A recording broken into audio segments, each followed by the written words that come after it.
Welcome to Heirs and Spares, the show that dives into the fascinating world of two of the most recognized royal couples on both sides of the Atlantic. I'm Kinsey Schofield, and I'll be bringing you updates on Prince Harry and Meghan right here in California. Oh, when's the news ever going to die down? I'm Rupert Bell with all the news on the Prince and Princess of Wales, and I'm sure I've got a view on the Duchess of Sussex's latest antics. Let's really quickly, before we get into Ravik, discuss Prince Harry's surprise appearance on Friday at the British American Business Council's Christmas lunch. It's a pay for play kind of thing. You know, if you want to see a prince in real life, all it takes is a check. He made jokes about his family when referencing one of the event honorees, Downton Abbey creator Julian Fellows. He said, people sometimes ask if growing up with the royal family was a bit like Julian's Downton Abbey. Yeah, but only one of those worlds is filled with drama, intrigue, elaborate dinners, marriages to Americans, and the other is a TV show. Ha ha ha. He added, Yeah. the World Cup is coming to the United States, and both England and Scotland have qualified. It's a Christmas miracle. I was 14 years old last time Scotland qualified, so this is a moment to savor, as well as to reflect on the kilts I was forced to wear as a child. Meanwhile, Northern Ireland and Wales can still qualify, which means we might just have all four home nations turning up. Wouldn't that be something for the great American brewers of Budweiser, Coors, and Samuel Adams to celebrate? The British are coming and they're thirsty. Back in the UK, we've recently found out the pubs might stay open until 1 a.m. What could possibly go wrong? He's trying to be funny, and I just want to slap him across his face. Well, didn't he make a joke about customs as well and ice and all those sort of things? So, I Yeah. mean, he went hawk deep in that. Actually, the pubs might have to be much later because I think some of the Scotland games are kicking off at 2 a.m. our time. So our time, so which would be if they're playing on the East Coast, 9 o'clock in the States. But given that when it's being played in June and July, it will be stiflingly hot across great swathes of your country. So, a lot of late kickoffs. So the pubs trade might do well, but again, I mean, why are they wasting their time? I suppose it's put eyeballs on it and British American, but how much are they going to have to pay for him to do that? I mean, Do you have do they you got? agree that he's trying to shake off the prince that's paranoid and angry and BBC Oprah Uh, Harry?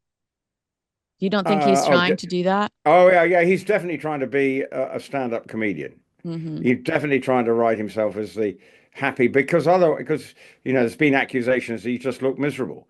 So now he's turning out that he is, the best after dinner speaker you can get anywhere in the world. Well, there's work in progress.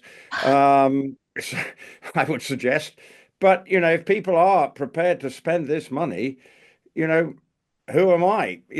Market forces. If someone thinks it's a good idea, look, I don't know. The audience, it looked like a sort of plenty of glasses on the table of the person who recorded it. I think the one in Canada, there were phones, there was no recordings allowed.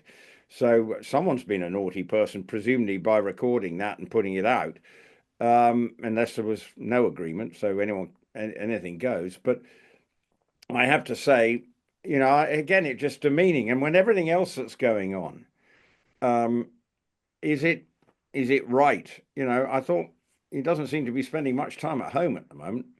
Around the Um, holidays, it does. It's there. Do you get the sense of desperation and anxiety mm, that they're like trying to make things happen for them oh, at the end of the year after a pretty bad year? Senebale, African Parks Charity.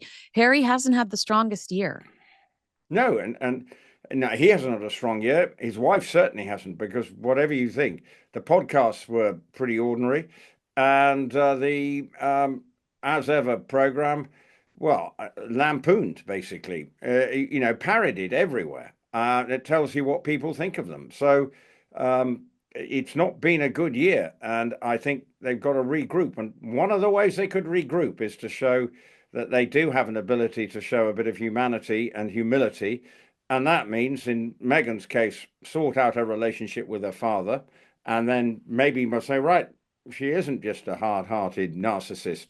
That she does actually have a sense of perspective about a man who brought her up for great swathes of her childhood and was an integral part in, her life, and put his heart and soul, money wise, and everything. So I think that's what they've got to concentrate on, reboot. But the trouble is they don't listen. They may have PR people, but they've never listened at any stage. They always think they're right. And Harry is also one is convinced that he is the victim of all this, saying, and everything's an establishment plot against him, A stitch up. and a stitch up. And Meghan probably thinks the same thing, that it was a stitch up over here, and there's, and now Was it she's a stitch up when she released her show, her Family List Christmas program, and her father ended up in the hospital for emergency surgery? Was it a stitch up when she was going to release her first season of With Love, Megan, and California was on fire? Girl, if you believed in signs, you would hang up the freaking towel because the uh, universe does not like you. Okay. no, well, no, look, um, but she decided to move it to December the 3rd. It was her shout, wasn't it? It's my understanding that it was Netflix's, but they allowed her to claim it was her idea. They just thought, why Well, fight this? Okay. well, and look, and how many people? I'd love to know if people anyone out there has done anything that she suggested. I've got my broccoli ready to go into a wreath, and Look, I to wish you guys would stop talking, you know what, about I love broccoli. I eat broccoli every single oh, day of my I life. I love it. broccoli. I'm not disputing the quality and the food quality of a good piece of broccoli, Love raw, it. perfect. I love it. Dunk I it. will But actually, do I? I will just in you and Jeremy Kyle and Kevin O'Sullivan's faces. Uh, I'm going to make a broccoli wreath this holiday season. uh, uh, so you are. Would you have made one before if you hadn't seen Meghan do it? Ah. No, I would be just shoving it down my mouth because I love broccoli. Broccoli is like Well, I love chocolate to broccoli. me. I can buy you some bought, or I'll send you some store-bought hummus, a bottle of olive oil, and some sprinkles on top, and away you go, Kinsey. Your Christmas is sorted. Anyway, that aside, it does just feel that they're trying too hard. And I suppose if we come to the Home Office and Ravik, that for once in Harry's Wait, life. before you go there, I Mm, want to ask because you inspired something in me, Rupert. okay, For hello. the last couple of days, you you got something in my skull that I've been using. So you said to me that by Harry making some of these pot shots at Trump, which I was thinking in the grander Mm. scale of things, Trump could kick you out of this country, you idiot. And the grander scale of things, I was thinking you are jeopardizing your family's relationship with him. And they have diplomatically, the royal family has been such an important force and influence on Donald Trump. But you said to me, isn't he going to tick off half the country with this kind of jargon? And then, so I've said over the last few days, credit to you, Harry lives in a gig economy now.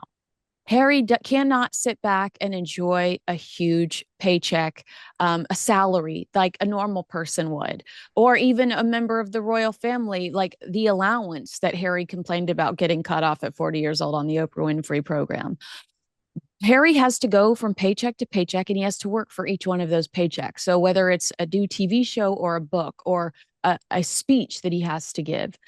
And so I wanted to credit you because I've said over the last few days, he really has to be more careful because he needs to cater to this audience that he needs to want to pay to see him speak. He needs to want to buy his next book or watch his next show.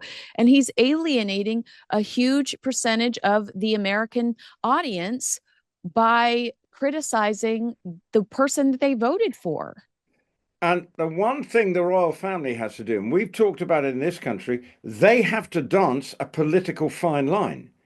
And that's the King and the Prince of Wales, they all have this issue here to how to make sure that if they believe in something, that they also are not making it an overtly political gesture. So they have to dance this fine line. And if you're hearing Prince Harry just making references and sort of, it's a cheap jibe. It's an easy thing. All comedians do it.